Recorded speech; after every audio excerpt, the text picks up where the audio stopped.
the big question, how much is Webflow gonna charge you on a monthly basis if you're a business? I know because Webflow has bandwidth limits, it has CMSs, it has Workspaces, it has site plans, it has localization, has many different things. And looking at all of this, I know that sometimes it can become pretty tricky for people to understand how much is that gonna cost them on a monthly basis. So that's why in this video, we're gonna be going over the Webflow pricing for 2025. My name is Orosh, and over the past years, we've worked with hundreds and hundreds of different businesses on Webflow and helped them scale and grow their website by leveraging Webflow and us as their go-to-market partners. And even in 2023, we won the Enterprise Partner of the Year. So just because of that, I wanna give a fully honest advice on how much you're gonna be paying for Webflow and what you can expect the monthly fees to be. The first part is billed yearly and monthly. Webflow is gonna give you up to 22% of a discount if you pay on a yearly basis. So I strongly recommend toggling this on if you're determined to use Webflow on a long-term basis, just to know that we're gonna be saving 20% so that you can spend it towards something else in your marketing budget. Then we're gonna be focusing on the site plans. So you're gonna be having the free, basic, CMS, and business site plans, and finally the enterprise. And where I see most of businesses falling into is the CMS and the business plans. Basic can be for some simple landing pages, like if you build a one-off website with landing pages, but I do strongly believe that where Webflow shines is the CMS and the business plan. So just because of that, I strongly suggest you to choose one of those two. And where you're gonna be choosing the business over the CMS plan is, first of all, of course, in terms of bandwidth, because the CMS is gonna give you 50 gigabytes of bandwidth, and this one is gonna give you 100 gigabytes of bandwidth. And also, on the other side, you need to ensure to know how many CMS items you're gonna have, how many CMS collections you're gonna have, and how many static pages you're gonna have. So there are cases if you see that the CMS plan is gonna be good for you, but usually we recommend to all the businesses to start on the business plan and to use that as their baseline for how much they're gonna be paying for Webflow. So let's say that is $49 per month, if you pay on a monthly basis. And because of that, we need to figure out, is that cost actually gonna grow? So first part is identifying your bandwidth. So you see a scary number, 100 gigabytes of bandwidth. What does that actually mean? Every single time a user visits your website, they go ahead and use a little bit of bandwidth from your website. Imagine it that you have a lot of candies at your home place. Every single time your friend comes in, they use one candy, they eat it, and they go.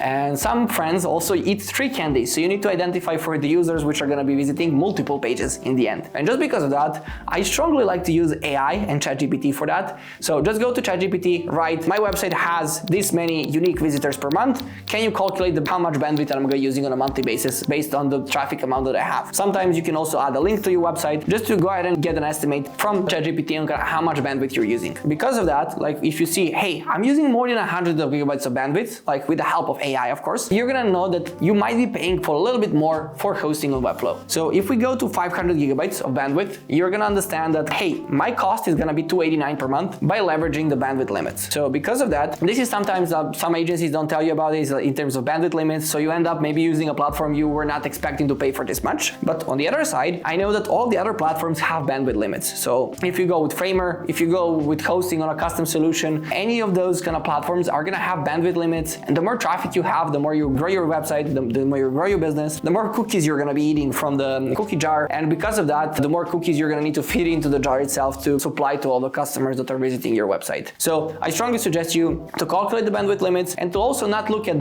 this cost as something which is too bad. Of course, Webflow has a markup on top of it, but it also provides you security that no matter how hard you scale your website, it's not gonna go down and that everything is gonna be working as seamless as possible. The next thing which can increase the costs is, of course, the CMS items. What are CMS items? So every single blog is gonna be a CMS item. Every single case study is gonna be a CMS item. Every single free resource is gonna be CMS item. By looking at that, you're gonna understand how many blogs do I have, how many content pieces do I have that I need to upload to Webflow. And on the other side, industry pages can be CMS items, locations pages can be CMS items. And with all of that data points, you can slowly start understanding how many items you're gonna have. So if you scale to maybe 20,000 CMS items, you're gonna be paying for Webflow a little bit more than for the bandwidth limits. So you can come to about $364 per month. If you have a website as big as this, I don't believe that it's bad to be paying for Webflow this much. Again, personal opinion, I run a Webflow agency, so maybe you're gonna be writing hate comments down below. I just like easy things. I'm an Apple user in the end. I like everything to work, and I'm happy to pay for a little bit more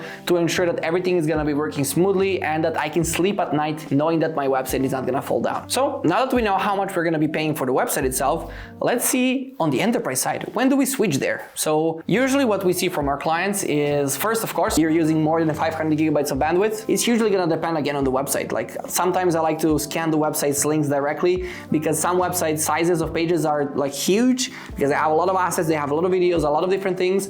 But on the other side, some websites are small. So like also if you have kind of concerns on that, I don't like to talk specific numbers because people are gonna be saying, hey, you know what? Flow Ninja said that my website is using 100 gigabytes, but it's actually using a terabyte of bandwidth on a monthly basis. Give me back my money. So that's why like if you maybe want a specific answer, you can reach out to us. And on the other side, just use AI and other tools to go ahead and calculate the bandwidth limits. But of course, if you're more than 500 gigabytes of bandwidth, you might want to consider enterprise. On the other side, like if you want to have a lot more CMS items, we have clients which have 150,000, 200,000 CMS items, and that's when they start choosing enterprise as a package. Then there are a lot of different, let's say, production-ready tools that enterprise. It's going to give you branching, it's going to give you site activity log, and in general, it's going to gate your website and ensure that nobody can publish something which you cannot publish on the website itself. So I like to think about it like if you're a bigger company, maybe even you're a publicly traded company, and you have a lot of marketing people who are now given the flexibility of publishing whatever they want to on the website, and they can publish it really, really quickly. That's where you are starting to consider enterprise, because you might not want everybody to do everything on your website. And just because of that, you're going to start limiting the things, and you're going to be starting to control things. You're going to be starting to have versions. You're going to ensure that maybe just 2 people in the team can publish the website, just to have a normal development process, which is going to be gated and which is going to ensure that nothing which you don't want to goes on your website in the end. So because of that, of course, if you have more questions about enterprise, you can schedule a call with our team down below. The quotes here are given on a case-by-case basis from your company and from the needs you're going to have, because maybe you need like SSO and SLA and like the bandwidth, but you don't need all of the other stuff. So there are a lot of things you can mix and match in order to get the perfect plans for your business. So that's why I strongly suggest you kind of reaching out to figure that part out. But in terms of knowing when you must transition to enterprise, that is like if you're over 500 gigabytes in bandwidth, and that's where you're going to start to think a little bit more about the enterprise options. Then the next thing is, if we go to the like Workspaces page, for a lot of businesses, like the Workspace plans are not going to be needed. And the only thing you're going to be needing to add are seats. So let's say like you want to invite additional people. If you want to invite agencies, you can invite them for free. So agencies are paying for these Workspace seats in order to have the flexibility of their clients actually inviting them into their own Workspaces. So you don't have to worry about if you have a single website, you want to invite 2 freelancers, you can do that for free. They're going to be paying for like Webflow on a monthly basis. So you're not going to have any problems there. Where it becomes interesting is like if you want to add multiple people to your website. So Webflow is migrating more towards giving more people flexibility to change things on the website, which you can currently do to the legacy editor, but this is also going to be sunsetted in about a year. So because of that, I strongly suggest also looking at the seats options just to understand how much you're going to be paying on the seat side. So like you're not going to be paying anything for anybody who wants to add comments, go ahead and review pages and stuff like that. So you can invite as many people as you want into the website there. The next part is like if you want to add marketers to go ahead and build new pages with components. So let's say maybe an agency or you have built components, you build pages, templates, and you want marketers to build new pages out of that. That's the place where you're going to start paying $19 per month on a monthly basis to go ahead and add as many marketers as possible. So maybe you want to add 2, 3, 5, 10 marketers to the website to have the flexibility there. That's what you're going to be paying, and that's what they're going to be kind of experiencing on their side. Finally, like if you want to have multiple seats of multiple developers actually working on a project and like manage admin settings, I don't think that you're going to be having this like unless you're an enterprise, but like maybe you want to have something like that available. That's where you're going to be paying $45 per month additionally. So all of that aside, like let's say just a simple term, paying a business plan, paying additionally for bandwidth if you want to, paying additionally for CMS if you want to, and then finally paying additionally for limited seat options for marketers to build the kind of pages with components in the end. So that's my recommendation. Like if you're a business and that wants to scale and wants to use Webflow to scale, these are the things you're usually going to be paying for your business. And of course, apart from that, you're going to have localization, you're going to have optimize and analyze. So additional things you can pay. I remember like a while back we were using HubSpot, and like it seemed that like I'm like in a candy store like in HubSpot. Like there are so many features that I can use, and every single one of them of course is going to cost money. So I guess it's similar to Webflow, where like if you want to add multiple features, if you want to get an Apple-like experience, like I like to call it, that everything is integrated into the platform, everything has support, you're not using third-party plugins, it's going to come of course a bit of cost. And I do guess the first thing is like that most of our customers are kind of using our localization plans. Again, you're going to be saving up to 25%, like up to 1/4, I guess, like if you pay yearly. So just ensure that you you're gonna go on a yearly plan. But on the other side, you're gonna be paying $12 per month or $35 per month for the essential or advanced localizations per locale. Every single language you wanna add apart from English, you're gonna be paying additionally. So that's where you have up to 3 locales. Like if you have up to 3 locales, maybe you don't wanna be really specific, you're gonna be paying $12 per locale. And if you have up to 10 locales, like if you wanna have a lot more locales on the website, you're gonna be paying $35 per month. And then finally, of course, you're gonna have the enterprise plan. And that's where I do strongly believe that like if you have multiple regions and you also have multiple locales, that's where you're gonna be getting the benefits of the enterprise plan for Webflow localization. And of course, like if you wanna scale further than that, like where Webflow enterprise is gonna come into play is if you wanna have custom visibility for elements depending on like the locale, if you wanna have some pages, some static pages in one locale but don't wanna have them in the other, multiple specific things related to having your website maybe in multiple locations but also in multiple languages, and like you're gonna start having a lot more complexity on the website. That's where Webflow Enterprise might come into play for your localization needs. Then in terms of Webflow Optimize, it's gonna be costing about $300 per month, and this is also gonna scale with the amount of visits you have on your website. So just go ahead in your dashboard, figure out how many visits you have,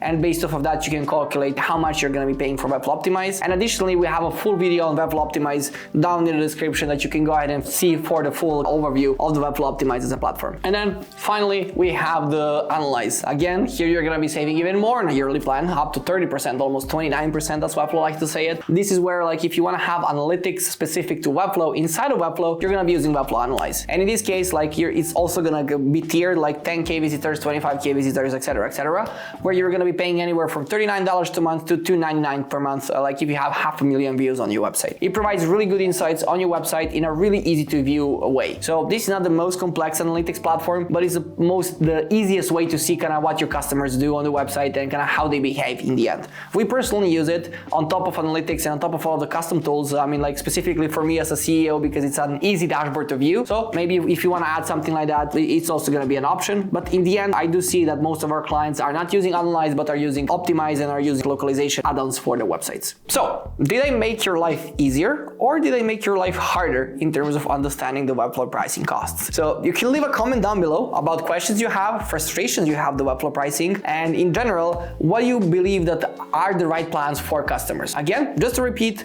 like if you're a business, you're probably going to be getting the business plan, you're going to be scaling in terms of bandwidth and in terms of CMS items, you might be wanting to add localizations like up to 3 or up to 10 locales, and maybe doing A/B testing and personalization on websites. And finally, you might want to add editors to the website, which are going to be marketers who are going to be building pages with components inside of the Webflow designer. With that being said, hopefully this clears out the pricing for Webflow. And if you have more questions, feel free to schedule a call with our team down below so we can go ahead and give you a deep overview of Webflow pricing for 2025.